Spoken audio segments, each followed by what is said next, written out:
ஒரு பறந்துகிட்டு இருக்க விமானம் மேல இடி தாக்குனா என்ன ஆகும்? பூரான் மனிதர்களை கடிச்சா என்ன ஆகும்? உங்களுக்கு தெரியுமா டர்டலுக்கும் டாடாய்ஸ்க்கும் என்ன வித்தியாசம்னு? இந்த மாதிரியான இன்ட்ரெஸ்டான விஷயம் தெரிஞ்சுக்கிறதுக்கு இந்த வீடியோ தொடர்ந்து பாருங்க. நம்பர் 1, சிங்கக்குட்டிகளுக்கு வந்து பிறக்கும் போதே கண்கள் தெரியாது. பிறந்த 6ல இருந்து 10 நாளைக்கு அப்புறம் தான் அதுக்கு கண்களே திறக்கும். பிறக்கும் போதே ஒரு சிங்கக்குட்டி வந்து 2 கிலோ வரைக்கும் எடை கொண்டதா இருக்கும். ஒரு பெண் சிங்கம் ஒரே நேரத்தில் 4 குட்டிகள் வரைக்குமே பெற்றெடுக்கும். பிறந்த சிங்கக்குட்டிகளுக்கு தாய்ப்பால் மட்டும் தான் உணவா இருக்கும். இந்த பால் குடிக்கிற காலம் வந்து 6 மாதங்கள் வரைக்குமே நீடிக்கும். பிறந்த சிங்கக்குட்டிகளை வந்து தாய் சிங்கம் வந்து 6 வாரங்கள் வரைக்குமே மறைவான இடத்துல வச்சுதான் பாதுகாக்கும். பிறந்த 6ல இருந்து 8 வாரங்கள் கழிச்சு தான் அதோட கூட்டத்தோட அந்த சிங்கக்குட்டிகளை அதை அறிமுகப்படுத்தி கூட்டத்தோடய இருக்க தொடங்கும். அதுக்கப்புறம் 3 மாதங்கள் கழிச்சு தாய் சிங்கம் வந்து எப்படி வேட்டையாடுறதுக்கான பயிற்சியெல்லாம் அந்த சிங்கக்குட்டிகளுக்கு அளிக்கும். ஆண் சிங்கங்கள் வந்து பிறந்த 2ல இருந்து 3 வருஷத்துக்குள்ளேயே கூட்டத்தை விட்டு தனித்து விடப்படும். அதுக்கப்புறம் அது தனியான ஒரு இடத்தை தான் அது உருவாக்கணும். பெரும்பாலான நேரங்களில் வந்து தாய் சிங்கம் வந்து தன்னோட குட்டிகளை காப்பாற்றுறதுக்காக பிற ஆண் சிங்கங்களே தாக்கும். சிங்கக்குட்டிகள் வந்து ரொம்பவே வேகமா வளரும். 1.5 வருஷத்துலேயே அதோட முழு வளர்ச்சியை அடைஞ்சிடும். சிங்கக்குட்டிகள் வந்து பிறக்கும் போது அதோட உடம்புல வந்து புள்ளிகளும் கோடுகளும் இருக்கும். இது எதனால இருக்குன்னு பாத்தீங்கன்னா, இந்த புள்ளிகளும் கோடுகளும் வந்து காட்டுல மறைஞ்சிருக்கிறதுக்கு அந்த சிங்கக்குட்டிகளுக்கு ரொம்பவே உதவும். இதனாலே பிற விலங்குகிட்ட இருந்து ஈஸியாவே நல்லா தப்பிச்சிட முடியும். சிங்கக்குட்டிகளோட விளையாட்டு திறனும் அதோட வேட்டை மாத்தா இருக்கும். பாயும் கடிக்கும். அதுக்கப்புறம் மற்ற சிங்கங்களை பின்தொடரும். யானைகளை போலவே சிங்கங்களும் அதோட குட்டிகளை மட்டும் பாத்துக்காது, மற்ற சிங்கக்குட்டிகளையுமே சேர்த்துதான் அது பாத்துக்கும். ஒரு சிங்கக்குட்டி முழு வளர்ச்சி அடைஞ்சதுக்கு அப்புறமா தன்னோட பலத்தை பயன்படுத்தி அதுக்கான இடத்தை உருவாக்கி அதுக்கப்புறமா காட்டோட அரசனா மாறும். நம்பர் 2, நீங்க இந்த வீடியோல பாக்குற இந்த பாம்போட பேர் தான் மில்க் ஸ்னேக். இந்த பாம்புகள் வந்து வட அமெரிக்கா, தென் அமெரிக்கா, கனடாவில் வாழுது. இந்த பாம்புக்கு ஏன் மில்க் ஸ்னேக்னு பேர் வந்துச்சுன்னு பாத்தீங்கன்னா, நம்ம ஊர்ல எப்படி பாம்பு வந்து பால் குடிக்குன்ற ஒரு கட்டுக்கதை இருக்கோ அதே மாதிரி தான் அங்கேயும் இந்த பாம்புகள் வந்து மாடுகளை பின்தொடர்ந்து அதோட பாலை குடிக்கின்ற ஒரு கட்டுக்கதை இருக்கு. இந்த மில்க் ஸ்னேக்கை பாக்குறது கிட்டத்தட்ட கோரல் ஸ்னேக் மாதிரியே இருக்கும். ஏன் இது ரெண்டுமே ஒரே மாதிரி இருக்குன்னு பாத்தீங்கன்னா, இந்த மில்க் ஸ்னேக் வந்து விஷத்தன்மையே கிடையாது. இதனால எதிரிங்க கிட்ட இருந்து தப்பிக்கிறதுக்காக இந்த மில்க் ஸ்னேக் வந்து தன்னை கோரல் ஸ்னேக் மாதிரியே மிமிக் பண்ணி பரிணாமத்துல இந்த மாதிரி மாறி இருக்கு. இந்த மில்க் ஸ்னேக்கோட கலரும் கிட்டத்தட்ட கோரல் ஸ்னேக் மாதிரி தான் இருக்கும். அதே ரெட், பிளாக், அதுக்கப்புறம் ஒயிட், எல்லோ கலர்ல தான் இந்த மில்க் ஸ்னேக் கலந்து இருக்கும். இந்த பாம்புகள் வந்து 60 சென்டிமீட்டர்ல இருந்து 150 சென்டிமீட்டர் வரைக்கும் நீளமா வளரும். இந்த பாம்புகள் வந்து பெரும்பாலும் மனிதர்கள் இருக்கிற பக்கம் வராது. அப்படியே வந்தாலும் மனிதர்களுக்கு அந்த அளவுக்கு இது பெரிய அச்சுறுத்தலையும் கொடுக்கறது இல்லை. நம்பர் 3, யானை குட்டிகள் பிறக்கும் போதே 100ல இருந்து 150 கிலோ வரைக்கும் எடையோட இருக்கும். உலகத்திலே அதிக கர்ப்பகாலம் கொண்ட உயிரினங்கள்ல யானை ஒண்ணு. கிட்டத்தட்ட 22 மாதங்கள் வரைக்கும் யானைகள் வந்து கர்ப்பமா இருக்கும். அதாவது 2 வருஷம் வரைக்கும். பிறந்த 30 நிமிஷத்துல யானை குட்டி வந்து எந்திரிச்சு நடக்க தொடங்கிடும். பிறந்து 3ல இருந்து 4 நாள் வரைக்குமே அதோட துதிக்கையை அதால முழுமையா பயன்படுத்த முடியாது. அதுக்கப்புறமா கொஞ்சம் கொஞ்சமா அது பயன்படுத்த பழகும். யானை குட்டிகள் பிறக்கும் போது அதுக்கு பற்கள் இருக்காது. கொஞ்ச காலம் கழிச்சுதான் அதுக்கு பற்களே முளைக்கும். பிறந்த 2ல இருந்து 4 ஆண்டுகள் வரைக்குமே தாய்ப்பாலை குடிச்சுதான் யானை குட்டி வளரவே செய்யும். நம்ம பல வீடியோக்கள்ல பாக்குற மாதிரி ஒரு யானை குட்டியை வந்து அதோட தாய் யானையை மட்டும் பாத்துக்காது, அதோட குழுவை சேர்ந்த எல்லா யானைகளுமே தான் பாத்துக்கும். யானை குட்டிகள் வந்து ஒரு நாளைக்கு 4ல இருந்து 6 மணி நேரம் மட்டும் தான் தூங்கும். மற்ற நேரம் எல்லாமே அது விளையாண்டுகிட்டு இருக்கும். நம்ம நிறைய வீடியோக்களை பாக்குற மாதிரி யானை குட்டி வந்து அதோட தாய் யானையோட துதிக்கையை பிடிச்சிதான் நடந்து செல்லவே தொடங்கும். யானை குட்டிகள் வந்து பிறக்கும் போது அதுக்கு நினைவாற்றல் இருக்காது. அதுக்கப்புறம் கொஞ்சம் கொஞ்சமா தான் அது வளரவே தொடங்கும். யானை குட்டிகள் பிறந்த உடனே அதோட நினைவாற்றல் வளர தொடங்கும். அதனால சின்னதுல இருந்து என்னென்ன விஷயம் நடக்குதோ அது எல்லாத்தையுமே அதோட நினைவுல வச்சிருக்கும்.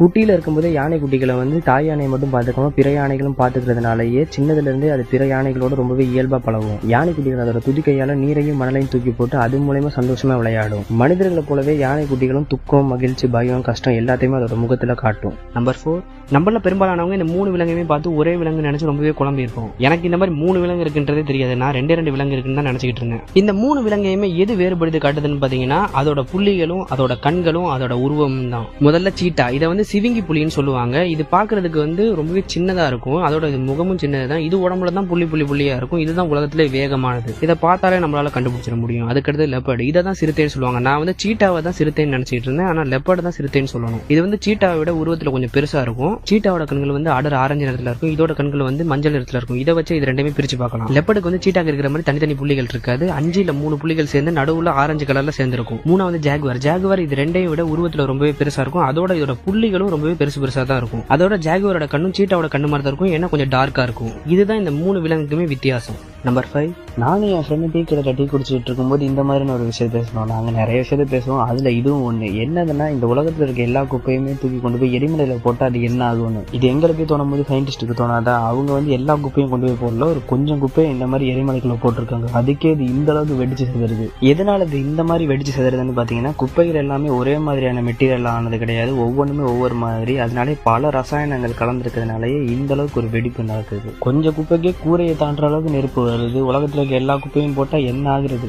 நம்பர் 6, நம்ம எல்லாருமே இந்த ஸ்கூல்ல படிச்சிருப்போம், பூமி தன்னை சுத்திக்கிட்டு சூரியனை சுத்தி வருதுன்னு. அப்படி சுத்தி வர பூமி திடீர்னு நின்னுச்சுன்னா என்ன ஆகும் பூமியில? நம்ம கார்ல 100 கிலோமீட்டர் ஸ்பீட்ல வேகமா போய் பிரேக் அடிச்சா என்ன மாதிரியான விளைவை சந்திப்போமோ அதை விட 1000 மடங்கு. அதாவது 100 கிலோமீட்டர் ஸ்பீட்ல போற காருக்கே அவ்வளவு பெரிய சேதம் வரும்னா, கிட்டத்தட்ட 1600 கிலோமீட்டர் ஸ்பீடுக்கு மேல சுத்தக்கூடிய இந்த பூமி நின்னுச்சுன்னா, முதல்ல கட்டிடங்கள், மரங்கள், மனிதர்கள், கடல் நீர் எல்லாமே இந்த பூமியில எங்கெங்க கிடக்குன்னு தெரியாது. மொத்த கடலுமே நிலப்பரப்புக்கு பெரிய பெரிய சுனாமியே ஏற்படும். அதோட பெரிய பெரிய நிலநடுக்கங்கள் எரிமலைகள்லாம் வெடிச்சு இந்த பூமியில உயிர் வாழ்றதுக்கான தன்மை இல்லாத மாதிரி மாறும். இதோட பூமியோட சுழற்சி நின்னதுனால ஒரு பக்கம் ஃபுல்லாவே சூரியனோட வெப்பம் தாக்கி அந்த இடம் ரொம்பவே சூடா இருக்கும். அதுக்கு இன்னொரு பக்கம் ரொம்பவே உறைபனியாகி அங்க ரொம்பவே குளிர் வாட்டி எடுக்கும். அதோட காற்றோட்டமும் ரொம்பவே அதிகமா இருக்கும். இதுலயும் தப்பிச்சு மனிதர்களும் சில உயிரினங்களும் வாழலாம். ஆனா அவங்களும் எவ்வளவு நாள் வாழுவாங்கன்னு தெரியாது. அந்த அளவுக்கு நிலைமை ரொம்பவே கொடூரமா இருக்கும். நம்பர் 7, உங்களுக்கு தெரியுமா, ஒரு திருடர் தான் ஒரு கலைஞனை உலக புகழ் பெறதுக்கு காரணமா இருந்தாரு. அப்படி அந்த திருடர்னால உலக புகழ் பெற்ற அந்த கலைஞன் யாருன்னு பாத்தீங்கன்னா, நம்ம எல்லாருக்குமே தெரிஞ்ச லியோனார்டோ டா வின்சி தான். என்ன நடந்துச்சுன்னு பாத்தீங்கன்னா, 1911 லியோனார்டோ டா வின்சி வரைஞ்ச இந்த மோனாலிசா பெயிண்டிங் அந்த திருடர் திருடினதுக்கு அப்புறம் தான் உலகத்தில் இருக்கக்கூடிய பெரும்பாலானவங்களுக்கு இப்படி ஒரு பெயிண்டிங் இருக்குன்றது தெரிஞ்சிச்சு. அதுக்கு முன்னாடி வரைக்குமே உலகத்தில் இருக்கக்கூடிய ஒரு சில ஓவியர்களுக்கு மட்டும்தான் இப்படி ஒரு பெயிண்டிங் இருக்குதுன்றதே தெரிஞ்சுக்கிட்டு இருந்துச்சு.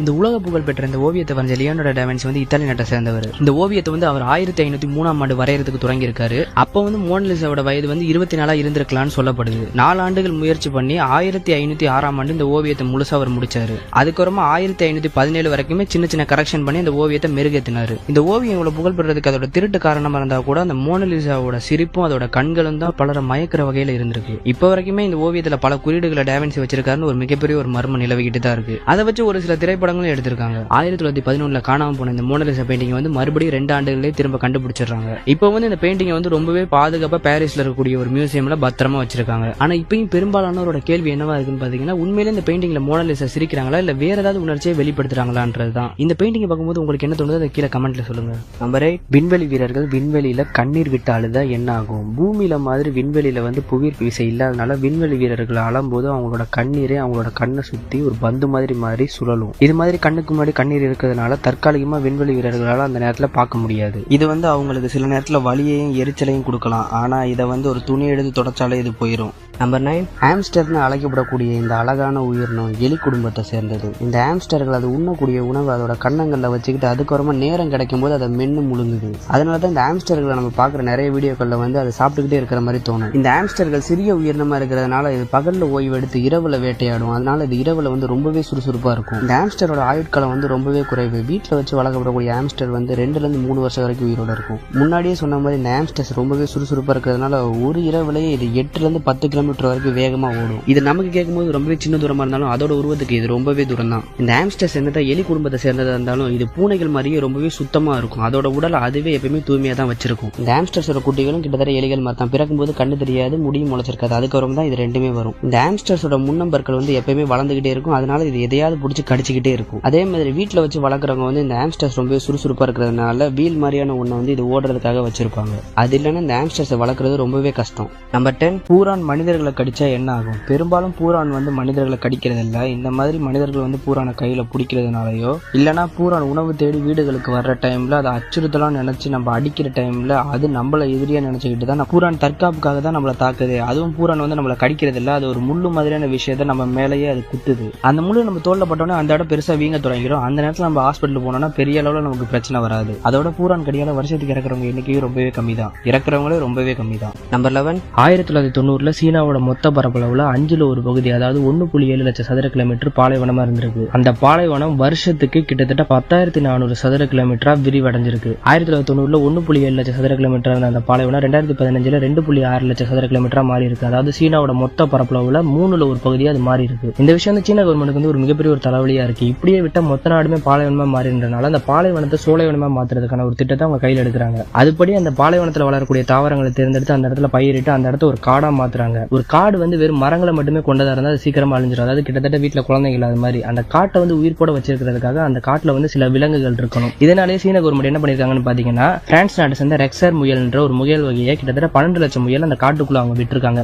இதனால இப்படி இருந்த இடம் இப்படி மாறி இருக்கு. நம்பர் 12, உங்களுக்கு தெரியுமா டர்டலுக்கும் டாடாய்ஸ்க்கும் என்ன வித்தியாசம்னு? டர்டல்னா அது பொதுவாகவே நீர்ல வாழக்கூடிய ஆமைகளை குறிக்கும். டாடாய்ஸ்னா அது தரையில வாழக்கூடிய ஆமைகளை குறிக்கும்.